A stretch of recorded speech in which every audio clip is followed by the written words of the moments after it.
বাংলাদেশের মধ্যে কেরিয়ার করার সুযোগ সবসময় আসে না ভাই। তো ভিডিওটা খুবই গুরুত্বপূর্ণ হতে যাচ্ছে।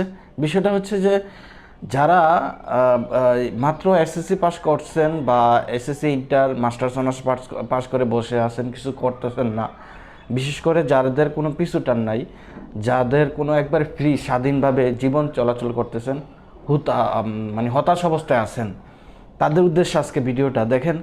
বর্তমান সরকার ডক্টর মোহাম্মদ ইউনূস স্যার বিশেষ একটা সুবিধা নিয়ে আসছে। সুবিধা হচ্ছে জাপান যাওয়ার জন্য। একটা আপনারা জানেন জাপান একটা উন্নত রাষ্ট্র, টেকনোলজিক্যাল একটা রাষ্ট্র। সে রাষ্ট্র গিয়ে আপনার জীবনটা সেটেল করতে পারেন, অর্থাৎ নিজের কেরিয়ারটা গড়ে নিতে পারেন।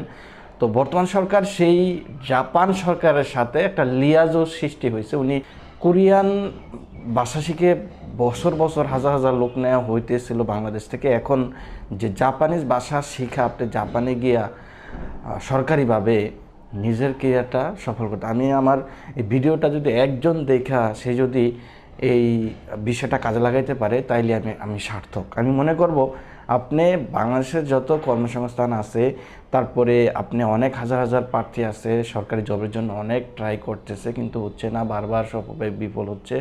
তাদের জন্য এই অপশানটা কিন্তু খুবই গুরুত্বপূর্ণ। সুযোগ সুবিধা বাংলাদেশিরা পাবে। আপনি জাপানে যাইতে পারবেন, এমনকি ফ্যামিলির সুযোগ সুবিধা আপনি পাবেন, ফ্যামিলিও নিতে পারবেন সাথে। যাই হোক, এই সুযোগটা কাজে লাগাইতে পারেন। বিশেষ করে যারা আমার স্টুডেন্টরা আছে